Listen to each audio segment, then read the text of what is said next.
Okay, right, this will be an interesting one. If we can make this look good. The nerds will inherit the copier world. Yep, they certainly will. No doubt about it, folks. Don't know when, don't know how, but it's going to happen. So get ready, Konica Minolta, for the next revolution. Right. And the message goes directly to Shoei Yamana, the CEO of Konica Minolta. Well, let's see what he thinks when finally the nerds do take it over. Well, let's see if it's possible. Is it possible that nerds can take over Konica Minolta? Is it really possible, or am I just dreaming? Oh, fuck, who cares? Whatever happens, whatever will be, will be. Yay, que sera, sera. Whatever will be. Whatever. Sorry, I can't sing. Don't worry about my singing. I know my dad is into singing, and he can't sing. He's joined a group called Sing Australia. If you can Google that, you'll know what it is. And it's basically, the slogan goes for Sing Australia, for those who love to sing. But it doesn't mean you're talented. Anyone can join, pretty much. He does get to sing at the Opera House, which is a real bit of a surprise, because when he was a kid, he was called a croaker. So the music teacher declared him unfit for singing when he was a kid. And now he's, as a person in his late 70s, he's now taken up music. Anyway, this is what we're doing. So it was about, I think he started doing it about a decade ago, or maybe a bit more than a decade ago. So this is what we're doing, Cinderella ballet. But basically, yeah, I can't. His singing is terrible. Like I used to live with him, right, until he threw me out, dickhead. But basically, he can't sing. When I was living with him, I heard him practice, and it didn't matter how much he practiced, I did not notice a discernible difference, a discernible improvement to his voice. So I just think it's silly that people try to do things they're not good at because it's considered the right thing, you know. Maybe it's called, oh, that looks interesting. It's often referred to as, how should I put it? Self-improvement. So there's a lot of self-improvement bullshit going around. And my dad just happens to love self-improvement, even if it makes him look stupid. And it does. I think he's stupid to sing. He was a technician himself. He was a telecommunications technician. And I used to admire him, the way he could fix things, the way he could get out his multimeter and measure things and his soldering iron and all that sort of shit. But now he doesn't do that anymore. And that really disappoints me. I was really proud of him. Now he's doing something he's just totally not suited for. I know it's hard to fix things now. You know, there's not enough. Most companies that manufacture electronics don't encourage you to fix it yourself. They encourage you to throw it out and to buy a new one, which is really dumb. It's really pathetic. It's really so stupid and so damaging to the environment that we're told to dispose of things, and it's just all about making money. So you can see, folks, the love of money is the root of all evil. People die because of the love of money. People who are innocent, people who mean no harm, and the rich people often mean harm to the poor.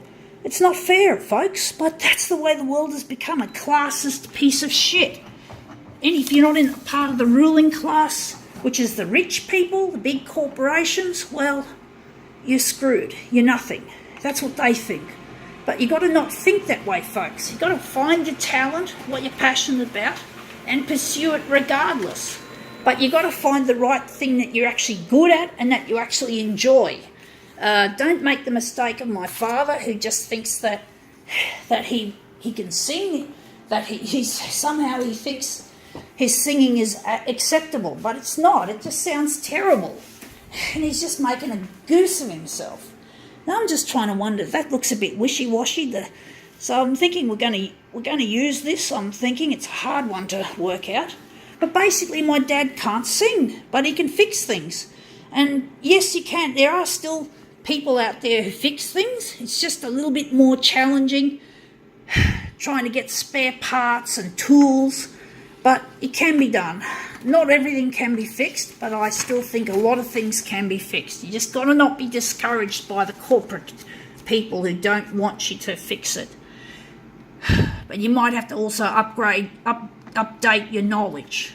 You have to do more study to keep up with today's electronics. So you have to make some effort to basically keep up with the stuff, but you don't let it be a way of deterring you, because that's what these rich corporate people want, is they want you to give up. They want you to give up. They want you to buy more and throw things out and fuck the planet because they love money. You got to defeat them. You got to defy them. You got to put your fist up and say no more. I'm going to fix this thing. I'm going to fix it. I'm not going to throw it. I'm not going to replace it. I'm going to fucking fix it. Unfortunately, I don't have the ability to do that because of brain damage. But basically, if I could, I would. And it would be a really fun thing to do, to be like my dad, the way my dad used to be when he was young. It would be really cool to be that way, to be able to fix things. Now, I've got to change this around. I'd really love it if I could just be like my dad, the way my dad used to be when he behaved as if he had a brain. So, but he got into management in 1988. That was when things started to unravel. He himself was seduced by money. My parents wanted me to be classy as well, and I just could not deliver the goods. So my dad's disappointed. My mum has forgiven me, but my dad still doesn't see me. My dad's locked into the belief that if you can make money, you're successful. And I've accidentally pressed a button that I shouldn't have pressed, the stupid user interface. Now this is interesting. This is like an emerald green. But we've got to get rid of that stupid gloss mode. Sometimes I normally notice when I press it accidentally, but this is a really clumsy user interface. And you can understand why I criticise Konica Minolta so often, why I really give them a hammering, because they fucking don't know what they're doing and they don't want to do the right thing. They just want to make money. Money is their fucking god, and that's what Shoei Yamana is all about. He doesn't care about the customers, really. He's just a money fucker. He's just a money fucking pig. Just like anyone in the fucking industry every photocopier company is guilty of money fucking. It's not just Konica Minolta. The whole industry is involved. The whole industry. You can tell their machines are all the same, but they're different to each other. But every model that these companies produce has always got the same features. They only just dress it up to make it look different and look more exciting, but it's boring.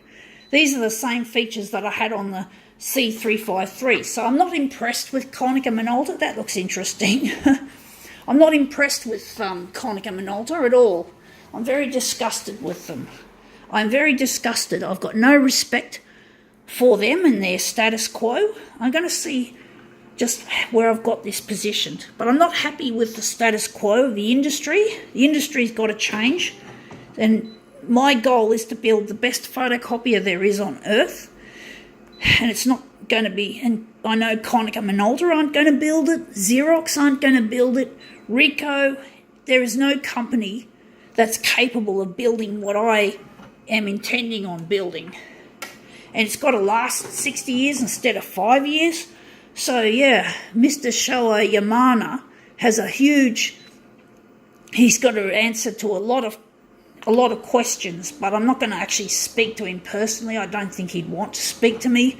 If he saw the kind of stuff that I've been making for YouTube and Facebook and LinkedIn and other places, well, I know he hates me because I'm just a stupid, poor person. I'm not exactly poor, but I'm not rich. I'm definitely not rich. I don't belong to the upper class. I don't feel like I have a belonging anywhere, to be quite honest. I feel because I'm not rich, because I'm not even middle class, I feel fucking left behind. It feels like I'm being left behind. I I try to do my best as a disabled person should, and I'm trying to leverage things that I'm good at. I'm good at making photocopier art. This is one area which is not severely fettered by my disability. I feel free when I'm using one of these, even though it's a piece of shit, even though I've got angry words to say to Shoei Yamana. Well, this is the only sort of equipment you can get. Now I'm wondering what I'm doing wrong here. I think I'm enlarging the wrong too much. I've got it upside down. I don't know, I'm just fucked it. So I'm going to just make this a bit smaller. But I just don't feel like I actually belong. So I'm going to try and re-put this. I'm going to put this, I just have to remember, I just didn't put it up high enough for this. I want this part to be emphasised, but I made it too big. So I'm just going to push it near to the B5 size. But basically I don't feel like I actually belong in this society. I don't feel, because everyone thinks that being rich means that you're a success. It's a load of bullshit, I know, but that's the way it goes. It's like in the school. It's like at school. You know, if you're a person who's slow at learning and that, you often get bullied for it. You get treated like shit because you can't do your work fast. You're not learning fast. So people often call you slow or slowpoke or whatever they call people that are slow. And I copped an avalanche of bullying throughout my school and throughout my tertiary and my workplace, except for this job that I'm at. So I've got a really good job now in a sheltered workshop, and most of the time they treat me with a real amount of with respect, which that's all I want, is respect, and they give me respect. So, but I've been bullied most of my life, so I'm not happy with the ruling class, because they're bullies too, and they deserve a fist in their face. If it was legal, I'd fucking punch the living shit out of them, because I've got no respect for the ruling class. They can go fuck themselves. Shoei Yamana of Konica Minolta, the man who runs the show, the CEO, that rhymes. Well, he deserves the middle finger too. But yeah, he's got a lot of money. He's probably earning just a couple of billion or maybe many millions, but I don't see the world changing. I don't see any improvement in things. There's a lot of discrimination going around, so it's not exactly what Shoei Yamana has produced anything good. He hasn't produced anything to stop this.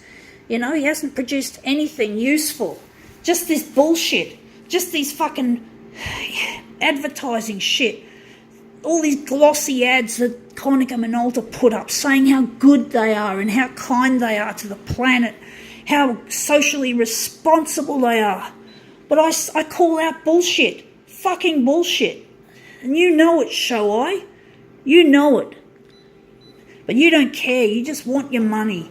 You can just go home with a nice feeling on your face that you've made something that you feel is an achievement. You're making money for yourself.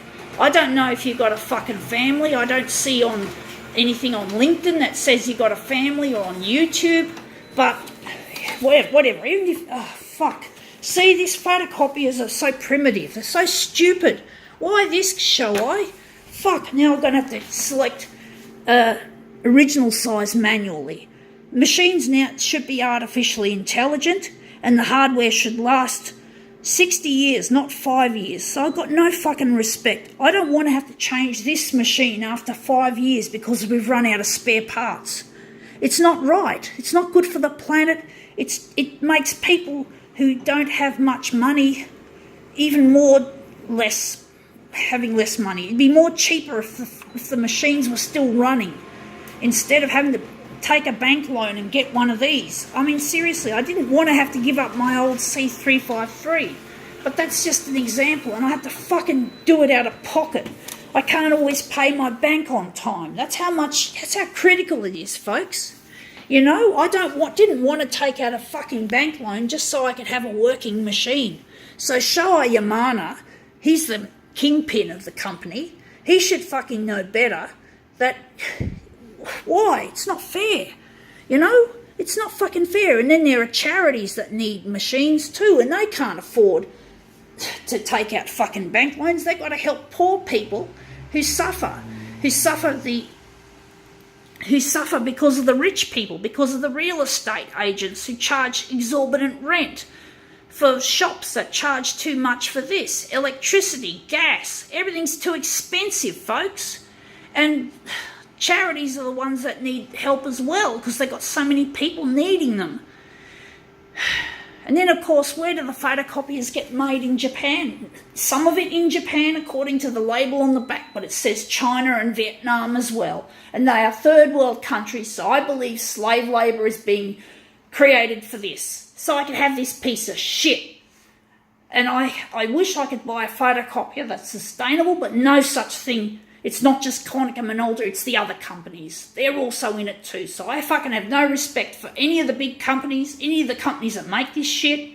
They can all fuck themselves, because one day I'm going to build the best photocopier and you guys are going to disappear off the map. Good day.